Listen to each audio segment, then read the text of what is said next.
সুপ্রিয় দর্শক, আজকে কথা বলবো খুবই গুরুত্বপূর্ণ একটা বিষয় নিয়ে। বর্তমান বাংলাদেশের এবং ভারতের সীমান্তে বিভিন্ন সমস্যা দেখা দিচ্ছে। এর কারণ কি এবং ভারতের সেনাপ্রধান কি বলল এবং এটা বলার কারণ কি, এই কথা কি সেনাপ্রধানের ব্যক্তিগত নাকি ভারতের রাষ্ট্রের পক্ষ থেকে, সে নিয়ে বিস্তারিত আলোচনা করব। ততক্ষণ আমার সাথে থাকবেন। প্রথমে কথা বলবো ভারতের সেনাপ্রধান গতকালকে যে একটা ব্রিফ করেছে, সেই ব্রিফ থেকে আমরা কিছু জানতে পেরেছি। সেখানে বাংলাদেশের যে সমসাময়িক বিষয়ে বাংলাদেশ এবং ভারত সীমান্তের যে সমস্যা, এটা নিয়ে প্রশ্ন করা হয়েছিল ভারতের সেনাপ্রধানকে। সেখানে ভারতের সেনাপ্রধান বলছে যে এই সমস্যাটা আগে ছিল না, এখন সৃষ্টি হয়েছে। সৃষ্টি হওয়ার কারণ হচ্ছে বাংলাদেশের নির্বাচিত কোনো সরকার নাই। এই কারণে বাংলাদেশের নির্বাচিত সরকার আসলে এই সমস্যাটা থাকবে না। তো বাংলাদেশের নির্বাচিত সরকার লাগবে কেন? আর এখন যে সরকার আছে সে সরকারের থাকলে সমস্যা কি তাদের? এই সরকার তো বাংলাদেশের মানুষই এই সরকারকে বসিয়েছে ক্ষমতায়, এবং যে আগে যে স্বৈরাচারী সরকার ছিল সেই সরকারকে উৎখাত করেছে। তো আগের যে সরকার ছিল সেই সরকারের পক্ষে তো জনমানুষের 5% সমর্থন ছিল না, এবং সে যে কয়েকবার সরকার প্রধান হয়েছে প্রত্যেকবারে অবৈধভাবে ভোট চুরি করে হয়েছে। তো যে সরকারের 5% জনসমর্থন নাই, সে সরকার ওই রকম নির্বাচিত সরকার দেশে থেকে লাভ কি? সেই নির্বাচিত সরকারের সাথে যদি ভারতের সম্পর্ক ভালো থাকে, এখন ডক্টর ইউনূস তত্ত্বাবধায়ক সরকার প্রধান উপদেষ্টা এই দেশের। তো এখন এই সরকারের সাথে তাদের সম্পর্ক ভালো নাই কেন? এই দেশের সরকার, এই দেশের মানুষ তো 95% মানুষ তাকে ক্ষমতায় বসিয়েছে এবং সমর্থন আছে তার পক্ষে। তাহলে তাদের এই সরকারের সাথে তাদের সম্পর্ক ভালো যাচ্ছে না কেন? এর কারণটা কি? এখান থেকে বোঝা যায় যে ভারতের যে পররাষ্ট্রনীতি সেটা খুবই জঘন্য পররাষ্ট্রনীতি, এবং তাদের পররাষ্ট্রনীতির মধ্যে ভালো কিছু নেই। তো এই দেশের সরকার যদি এই দেশের মানুষকে মেনে নিতে পারে, এবং এই দেশের মানুষ যদি এই সরকারকে মেনে নিতে পারে, তত্ত্বাবধায়ক সরকারকে, তাহলে ভারতের মেনে নিতে সমস্যা কি? এই দেশের সরকারের দ্বারা তো এই দেশের মানুষ শান্তিতে আছে, কোনো অভ্যন্তরীণ বিশৃঙ্খলা নাই। তাহলে আপনাদের সাথে সম্পর্ক খারাপ হবে কেন? আর আপনারা এই সরকারকে সাপোর্ট করবেন না কেন? দেশটা আমাদের, যদি সমস্যা হইতো তা আমরা সাপোর্ট করতাম না, এই দেশের এই সরকারের বিরুদ্ধে আমরা কথা বলতাম। তো আমরা তো কেউ ওই দেশের সরকারে ক্লেম করতেছি না বা বিরুদ্ধে কথা বলতেছি না, সেক্ষেত্রে তো আপনাদের সমস্যা হওয়ার কথা না। তো সেখান থেকে বোঝা যায় যে আপনারা এই সরকার দ্বারা সুবিধা নিতে পারতেছেন না। আগে যে স্বৈরাচার সরকার ছিল সেই সরকারের আপনাদের কথা মতো চলতো, আপনারা যেভাবে চালাইতেন এইভাবে চলতো, আপনারা সব ধরনের সুযোগ সুবিধা নিতেন। আপনাদের দেশের লোক বাংলাদেশে আসে চাকরি করতে অবৈধভাবে, এবং সবকিছু অবৈধভাবে আপনারা লুটতরাজ করতেন। এই কারণে আপনারা এই কথাটা বলছেন যে নির্বাচিত সরকার না হলে এই দেশের সাথে সম্পর্ক ভালো হবে না। তো নির্বাচিত সরকারের সাথে আপনাদের এই কথাটার কোনো যৌক্তিকতা আসে না, বা যে সরকার আছে এই সরকারের বিরোধিতা করারও আপনাদের কোনো যৌক্তিকতা আসে না। তার কারণ বর্তমান এই দেশের মানুষ তো সুখে শান্তিতেই আছে, কোনো সমস্যা নাই। তাহলে আপনাদের সমস্যা হওয়ার কথা কোথায়? আর আপনাদের সম্পর্ক ভালো থাকবে না কেন? এই দেশের সরকার তো আপনাদের কোনো নিষেধাজ্ঞা দেয়নি, দিলে আপনারাই উল্টা নিষেধাজ্ঞা দিয়েছেন, ভিসা বন্ধ করে দিয়েছেন।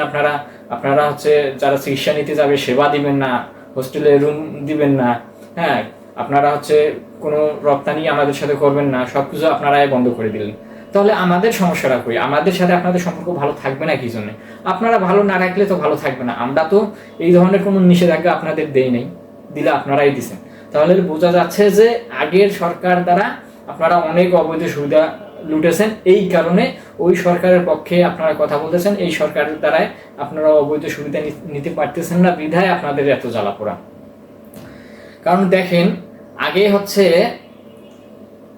আমাদের দেশের যে বিভিন্ন জাহাজগুলো আসতো, বাণিজ্যিক জাহাজগুলো বিভিন্ন রাষ্ট্র থেকে বা আমাদের দেশ থেকে যাইতো, সেগুলা আসা যাওয়ার মাঝখানে আপনাদের দেশে আগে নোঙর করার লাগতো। ইন্ডিয়ার যে বন্দর আছে সেখানে, এখানে কেন আপনাদের ওখানে নোঙর করা লাগবে?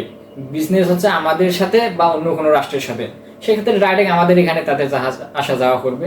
সেখানে দেখা যাইতো যে আপনারা অনেক করে আপনাদের ওইখানে নোঙর করা লাগতো, আপনারা ওখানে চেক করে বা এখান থেকে একটা আপনারা বেনিফিট পাইতেন, এরপর জাহাজগুলো ছাড়তেন। তাতে আমাদের অনেক ক্ষতি হইতো বাণিজ্যিকভাবে, বা অনেক সময় লাগতো। এটা একটা কারণ, এটা আপনারা অবৈধভাবে করছিলেন। এখন এটা এই যে ডাক্তার ইউনূসের কারণে আপনারা এটা পাচ্ছেন না, এই সুবিধাটা নিতে পারতেছেন না, বা ডাক্তার ইউনূস আপনাদের কথা শুনতেছে না।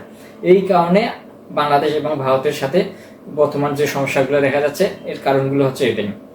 এই কারণে বাংলাদেশ এবং ভারতের সীমান্তে নতুন করে উত্তেজনা সৃষ্টি হয়েছে এবং আপনারা এইভাবে বিভিন্নভাবে উস্কানি দিচ্ছেন। আর আর একটা কারণ হচ্ছে, আগে হচ্ছে বাংলাদেশ এই দেশ একটা স্বাধীন দেশ, এই দেশের কোনো কিছু হচ্ছে ভারতের আন্ডারে থাকবে কেন বা ভারত কন্ট্রোল মেনটেন করবে কেন যে কোনো বিষয়ে।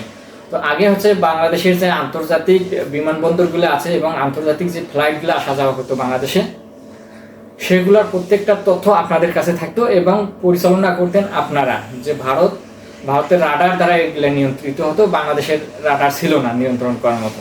এবং বাংলাদেশ কিনতে আগ্রহী হলো, আপনারা কিনতে দেন নাই, সবকিছু আপনারা পরিচালিত করছেন আপনাদের কবজায় রাখার জন্য। কিন্তু এখন এই সরকার আসার পরে এগুলো অবৈধগুলো সব মুছে ধুয়ে ফেলাই দিছে। এই দেশের বিমানবন্দরের জন্য রাডার ব্যবস্থা করছে, সবকিছু নিজেই তত্ত্বাবধান করছেন, নিজের আন্ডারে চলতেছে। হ্যাঁ, এবং এখান থেকে যে আপনারা একটা অর্থ পাইতেন, হ্যাঁ, সেটা থেকে আপনারা বঞ্চিত হয়েছেন, হ্যাঁ, অবৈধ অর্থ থেকে। এই সব কারণে এই বাংলাদেশের সরকার এবং এই দেশের সাথে আপনাদের একটা সম্পর্ক ভালো যাচ্ছে না। তাছাড়া আপনারা বৈধ কোনো কারণ দেখাতে পারবেন না যে এই কারণে আমাদের সম্পর্ক ভালো যাচ্ছে না। তো এখান থেকে বোঝা যায় যে ভারতের পররাষ্ট্রনীতি খুবই পচা পররাষ্ট্রনীতি, এটা কোনো পররাষ্ট্রনীতির মধ্যেই পড়ে না। এই পররাষ্ট্রনীতিটা শুধু আপনাদের পক্ষে, আপনাদের স্বার্থের কাজের জন্য এই পররাষ্ট্রনীতিটা আপনারা ব্যবহার করেন। ভারতের সেনাপ্রধান বলছে যে হচ্ছে নির্বাচিত সরকার ছাড়া এই দেশের হচ্ছে অস্থিতিশীলতা যাবে না। এটা একবারেই ভিত্তিহীন কথা। এই কথায় আমাদের কোনো যায় আসে না এবং আমরা ওটাতে কান দেবো না। এই তত্ত্বাবধায়ক সরকার ডক্টর ইউনূস আমাদের দেশে আছে এবং থাকবে যতদিন হচ্ছে এই দেশের উন্নয়ন বা যতদিন পরিস্থিতি সুষ্ঠু সুন্দর না হয়, সব কিছু এগিয়ে না যায়, ততদিন এই সরকার আমাদের দেশে থাকবে, আমাদের কোনো সমস্যা নেই। আর আপনারা যে বাংলাদেশ এবং ভারতের বর্ডার সীমান্তে অবৈধভাবে উত্তেজনা এবং উস্কানি দিচ্ছেন, এটা সম্পূর্ণভাবে আপনাদের ভুল এবং হচ্ছে এটা আন্তর্জাতিক আইন লঙ্ঘন করেছেন। আপনারা আপনাদের বেড়া দিবেন, তার কাটার বেড়া দিবেন আপনাদের দেশে, সেখানে আপনারা আন্তর্জাতিক আইন লঙ্ঘন করতেছেন, আন্তর্জাতিক আইন মানতেছেন না। যেখানে 150 গজের ভিতরে আপনাদের দিকে দেওয়ার কথা, সেখানে আপনারা 10-20 গজ রেখে ভিতরে আপনারা দিচ্ছেন। এটা তো সম্পূর্ণ আন্তর্জাতিক আইন লঙ্ঘন করেছেন আপনারা। হ্যাঁ, আপনারা দিলে দেন, সমস্যা নেই, আপনারা তো আগেও দিয়েছেন, পুরো জায়গায় দিয়েছেন, হয়তো সামান্য কিছু জায়গা বাকি আছে, কিছু কিছু জায়গায় আর কি। তো আপনারা দেন, আগে যেভাবে দিয়েছেন ওইভাবে দেন, তখন তো আমরা কোনো আপত্তি করিনি। আপনারা 150 গজের ভিতরে দেন, আমাদের কোনো আপত্তি নেই। কিন্তু আপনারা তার বাইরে যদি দিয়ে থাকেন, বাংলাদেশ এবং যেখানে বাংলাদেশ ভারতের একবারে জিরো সীমান্ত, যেখানে জিরো পিলার আছে, তার পাশেই যদি আপনারা দেন, সেক্ষেত্রে তো আমরা ক্লেম করবোই, বাংলাদেশের মানুষ ক্লেম করবে বা বিজেপি যারা আছে বর্ডারের দায়িত্বে তারা তো ক্লেম করবে, এটাই স্বাভাবিক। তা ন্যায়ের পক্ষে কথা বললে যদি আপনাদের গা জ্বলে, আপনাদের সম্পর্ক খারাপ হয়ে যায়, সম্পর্ক না থাকে, সেটা আসলে খুবই দুঃখজনক। তাহলে এইরকম দেশের সাথে আমাদের সম্পর্ক ভালো থাকার কোনো কারণ নেই। আপনাদের সাথে সম্পর্ক রাখার থেকে না রাখাই ভালো। যারা শুধু সুবিধার জন্য নিজের স্বার্থ বোঝে, হ্যাঁ, তাদের সাথে সম্পর্ক না থাকা খুব ভালো।